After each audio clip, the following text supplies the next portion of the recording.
you. Good afternoon, my name's Maureen Brown. I'm the Clinical Nurse Manager at Cheshire Hospitals Trust, and I brought my colleague along with me, who's Tracy Falkland, who's the Unit Manager. So that's just a picture of the outside of our trust, and this is some of our lovely team that we work with. We work within the day surgery treatment centre, but we are a specialist endoscopy unit with our own admin and nursing and decontamination staff. So the issue that we had, actually, as was mentioned earlier on, was a complaint from a patient who'd undergone an endoscopy procedure and was concerned and distressed that they'd felt unable to withdraw consent during the procedure. What was quite interesting about that, because Tracy and myself met with the family at the formal complaints meeting, and we were quite dismayed at how the impact that this seemingly straightforward procedure, which had actually gone quite smoothly according to the staff and the endoscopist, how much it had impacted on not only the patient but the family during the months following the procedure. And they were still actually quite distressed when they came along and met with us some considerable months later. So we did think we'd undertake about 17,000 procedures a year of similar nature, and we thought, if this has impacted on this one patient, how might that then be impacting on thousands of other patients that we're not aware about? It wasn't something that had particularly come up in our patient surveys that we do regularly. So, as I say, we followed the formal complaint procedure and we met with the patient and the relatives, and we did promise them that we would take this on board and we would do something about it. And as a result, we have implemented a number of local and national interventions to ensure that patients do now understand more fully the process around withdrawal of consent and make sure that the patient satisfaction levels and the safety, of course, is optimum. So the thing for us that was important with this is not just to make it right for the patients within our own unit, was what we could do further afield than that, sharing with other trusts and networks that we belong to, but also was there anything we could do nationally to share our experience. And we wanted to focus on education and spreading awareness of this, both through our patient experience groups, through the patient information that we provide, and by informing the patients how to withdraw consent and making it as accessible as possible through our national information leaflets, which Tracy will talk a little bit about in a minute. But we subscribe to a company called IDO, which provide our patient information leaflets, and it was through them that we were able to share our learning across the UK. Yeah, okay.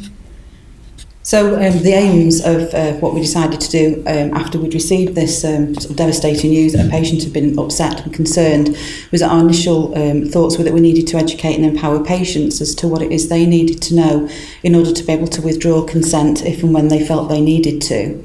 We also felt that we needed to improve the patient experience, allow them to feel in control of everything right from their admission all the way through to their discharge, including the procedure.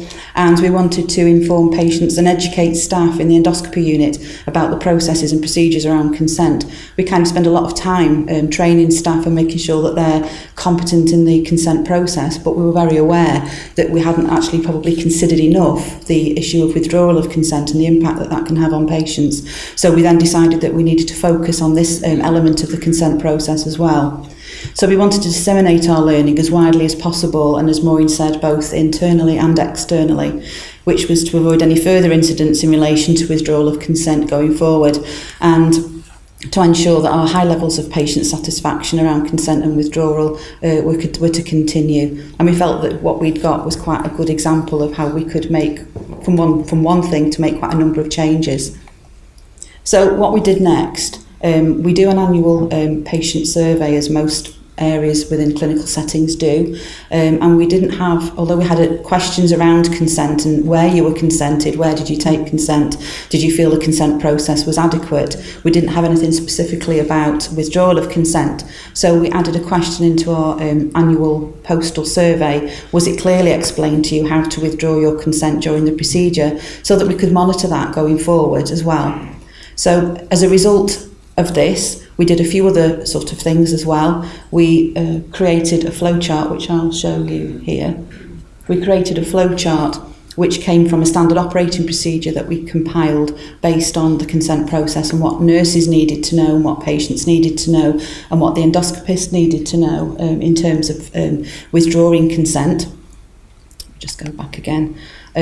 So we created the SOP. We created the flowchart, which is on display in all the procedure rooms, and it's on display in all the patient waiting areas as well.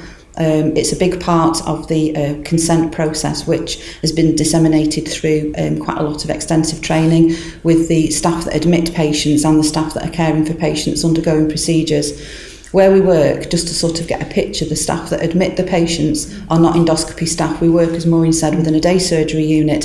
So the staff that are admitting the patients aren't staff that I'm responsible for, in as much I don't line manage them. So it was a little bit difficult to try and put things into place. But we have good working relationships with the team. We involved our patient experience team. We had risk come along, talk to the staff about consent. We had the patient experience team talked about a patient story of another patient who'd had an issue with consent. We did extensive training with the ward staff that admit our patients and our nurses within the rooms to try and make this better experience for the patients. And then, as we say, we added this question into our postal survey so that we could monitor ongoing if this issue were to reoccur. The thing that we did nationally, and again in conjunction with our patient experience team, was around the IDO leaflet, and specifically we checked them, we scrutinised all the patient information, and we realised it didn't actually say in there anything about that patients had the right to withdraw consent, and that there is a process in place for withdrawing consent if necessary. So that was added into the IDO leaflet. And you can see there it's highlighted in red how the patient, this is before the patient even comes to the unit, that they're aware that there is a process in place for withdrawing procedure if necessary. I think that's it. Brilliant. Thank you. Thank you.